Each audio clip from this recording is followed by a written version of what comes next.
नमस्कार मंडळी, स्वागत आहे तुमचं रंगभूमी.com आणि आपल्यासोबत आहेत ज्येष्ठ नेपथ्यकार प्रदीप मुळे सर. आणि फायनली त्यांनी मुलाखत द्यायला होकार दिलेला आहे. कारण आज आज म्हणजे कारणच तसं आहे, कारण महाबालनाट्य येत आहे आजीबाई जोरात.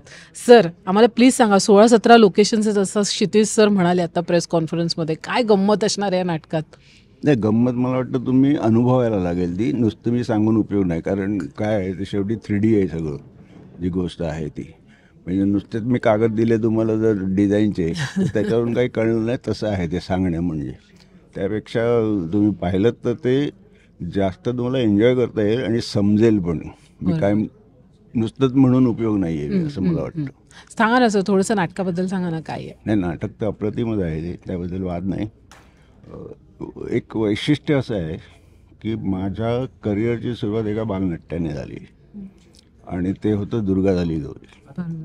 मी आतमध्ये पण म्हटलं मगाशी प्रेस कॉन्फरन्सला की माइलस्टोन नाटकं करण्यामध्ये माझा जरा जास्तच कल आहे असं वाटतं आहे. कारण एवढी मी केलेली नाटकं माइलस्टोन झालेली आहे, म्हणजे अगदी मोठ्याने केलेली पण. तर तसं पहिलं बालनाट्य माझ्या आयुष्यातलं, आणि मी माझ्या आयुष्यातलं नाटक खरं पहिलं हे दुर्गा झाली गौरी होतं. आणि ते जवळजवळ मला वाटतं 82 ते 98-99पर्यंत चाललं होतं नाटक. मला वाटतं की मराठी नाटकाच्या इतिहासात पण इतकी वर्ष नाटक कोणतं चाललं नसेल हे तर बालनाट्य होतं. त्यानंतर मी एक नाटक केलं, ते पण बालनाट्य, जे मी डिरेक्ट केलेलं पहिलं नाटक आयुष्यातलं, ते पण बालनाट्य होतं. आणि ते आम्ही द फेमस लायन किंगवर बेस असलेलं केलं होतं, राजासिंह म्हणून. त्याच्यात पण माझंच बऱ्याच गोष्टींमध्ये सहभाग होता. कॉस्ट्युम्समध्ये होता, सेट्समध्ये होता, डिरेक्शनमध्ये होता, लाईट्समध्ये होता. तर तेही तेवढंच गाजलं त्या काळामध्ये. फक्त प्रॉब्लेम त्याचा असं होता की एवढी मोठी कास्ट होती, जर 31 लोक होती त्याच्यामध्ये. आणि वैशिष्ट्यपूर्ण असं आहे की ह्या दोन्ही नाटकामध्ये काम करणारी लोकं होती ती एवढी नंतर मोठी आर्टिस्ट झाली सगळी. म्हणजे अगदी दुर्गा झाली गौरीमध्ये या सगळ्या मुली, सुकन्या, निशिगंधा वाड, उर्मिला मातोंडकर, म्हणजे नावं घ्याल ते सगळे त्या दुर्गा झाली गौरीमध्ये होते. याच्यामध्ये माझ्याकडे प्रियदर्शन होता जाधव, जो आता एवढा मोठा नट झाला आहे, दिग्दर्शक झाला आहे. त्याच्यामध्ये अद्वैत दादर होता, जो आता दिग्दर्शक झाला आहे मोठा.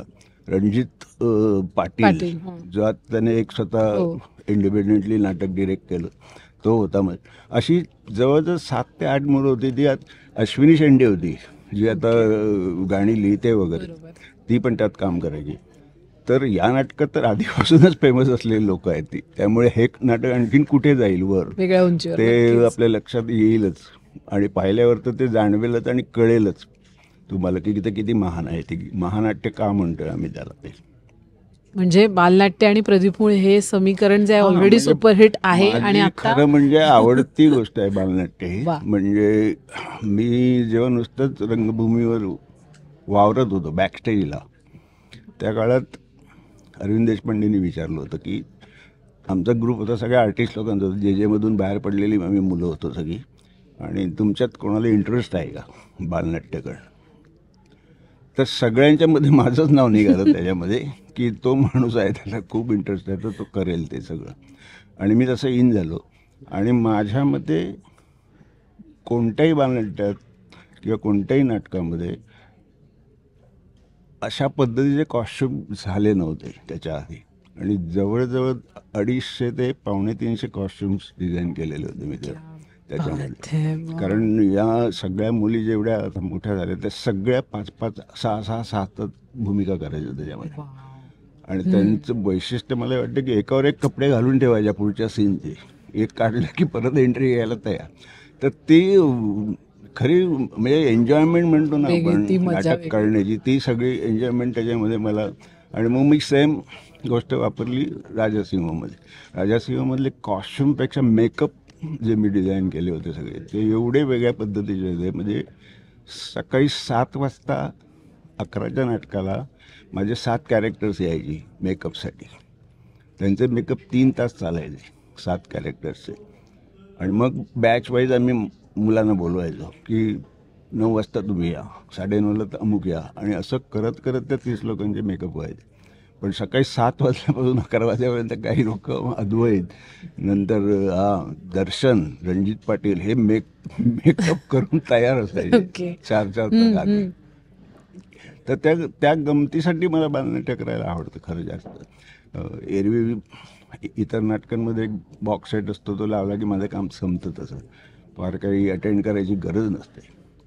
पण आता तर मी इतके दिवस रिहर्सलला असणार आहे इथे, इतके दिवस मी कोणत्याही मोठ्या नाटकाला पण नसतो खरं म्हणजे एक आम्ही ती ट्रिलॉजी केली होती वाडाची रे बंदी वगैरे, तेव्हा द्यायला लागलं होतं वेळ. तर काढे अगदी 9 तासाचं नाटक होतं आणि 3 वेगवेगळी लोकेशन्स होते 3 अंकांमध्ये.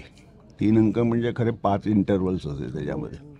तर त्यामुळे तेव्हा एक तशी मजा आली होती. त्यामुळे मला तशा पद्धतीचं चॅलेंज घ्यायला आवडतं मला, आणि ते मग किती चांगल्या प्रकारे करता येईल याच्याकडे माझं जास्त कटाक्ष असतो. आणि मग ते होतं. आपल्याला काही गोष्टी माहिती करून घ्यायला लागतात, काही माहीत असतात, काही माहीत असलेल्या गोष्टी कशा वापरता येतील याच्यासाठी प्रयत्न करावा लागतो. आणि तो मी बऱ्यापैकी आत्तापर्यंत सक्सेसफुल पद्धतीने मराठी नाटकात केलं आहे. म्हणजे एकंदरीत नाटकात, नुसतीच बालनाट्य वगैरेच. म्हणजे अगदी मी की ट्रेनची बोगी लावली होती स्टेजवर, प्रपोजल नाटकामध्ये.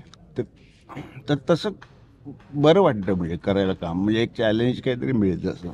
नाही तर बऱ्याचदा स्थळ दिवाणपेक्षा वेगळी नाटकं तशी मिळत नाहीत करायला. पण त्यातही मी जरा काहीतरी वेगळेपणा दाखवण्याचा प्रयत्न करतो. आणि गालिब मधलं कारंज आणि प्रकाश योजना उत्तम देखणं आहे, ते पण चुकवू नका नाटक.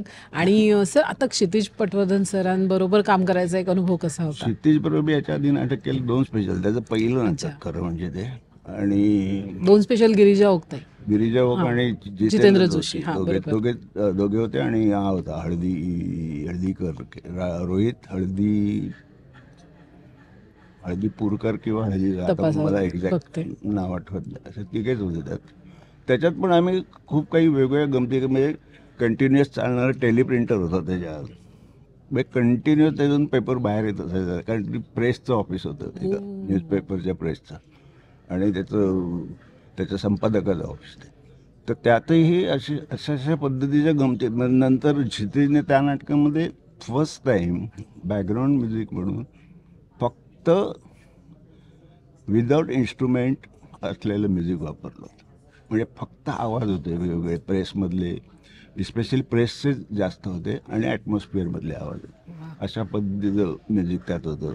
त्यामुळे तो क्षितिज आहे तो असं वेगवेगळे प्रयोग करण्यासाठी खरं उत्सुक असतं नेहमी. या नाटकाचं पण तसंच झालं. आम्ही कोणत्या तरी एका स्पर्धेला जज होतो पुण्यातल्या, आणि मला त्याने बाजूला घेतलं एकदम इंटरव्हलला आणि म्हणाला, मामा एक नाटक डोक्यात आहे आणि लिहून झालं की तुम्हाला कळवतो, पण ऐका आधी मी काय माझ्या डोक्यात काय आहे. असं करून त्याने मला अख्खं त्याचं स्क्रिप्ट जवळजवळ सांगितलं नाटकाचं. काही दिवसांनी पुढे ते तशाच पद्धतीने लिहून आणलं त्याने माझ्याकडे, म्हणजे पाठवलं मला, वाचलं वगैरे. तर म्हटलं आहे इंटरेस्टिंग.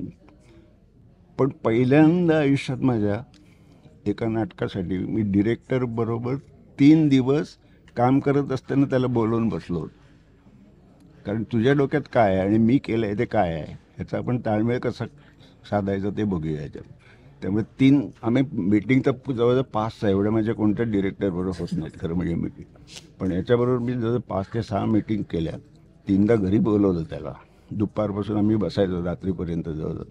आणि मग आज एवढं झालं आपल्याला, बसलं आता पुढचं करूया. असं करून करून करून त्याच्यासाठी माझं एवढा रॅपो आणि चांगला आहे खरं मला, की काही बोललं की त्याला कळतं पटकन. त्याच्या डोक्यात असलेलं असतं, कधी माझ्या डोक्यात असलेलं असतं, पण ताळमेळ चांगला जमतो दोघांचा. सर खूप शुभेच्छा आजीबाई जोरातसाठी. आणि आम्हाला काही तुम्ही सांगत नाही, आम्ही नाटक 30 एप्रिलला येऊन आता बघावंच लागेल नाट्यगृहामध्ये काय आहेत 16-17 म्हणूनच सगळं आम्ही डिस्क्लोज करत नाही. सर सगळं डिस्क्लोज केलं ना तरी आता उत्कंठा वाढली आहे. त्यामुळे वाढते ती बरोबर आहे उत्कंठा, कारण ते प्रत्यक्षात बघण्याची माझ्या अनुभवाची ती वेगळी आहे. येस, 30 एप्रिलला शुभारंभ होतोय दीनानाथ नाट्यगृहात आजीबाई जोरात. Yes sir. Yes. Thank you so much sir. Finally You're most thank you. welcome. बालनाट्यासाठी मी केलेलं हे माझं कॉन्ट्रीब्युशन आहे. मी पहिल्यांदा आयुष्यात कोणतं तरी मिशन अकम्प्लिश्ड झालंय माझं. आणि ते रंगभूमी.com मी मुलगी माझ्या मागे इतकी वर्ष आहे खरं म्हणजे की आमच्यासाठी एक इंटरव्ह्यू आहे, पण मी देत नाही मुळात इंटरव्ह्यू, पण मी देतो हे बालनाट्यावरच्या माझ्या प्रेमासाठी. Thank you sir. Thank you so much sir. खूप शुभेच्छा नवीन नाटकासाठी. येस.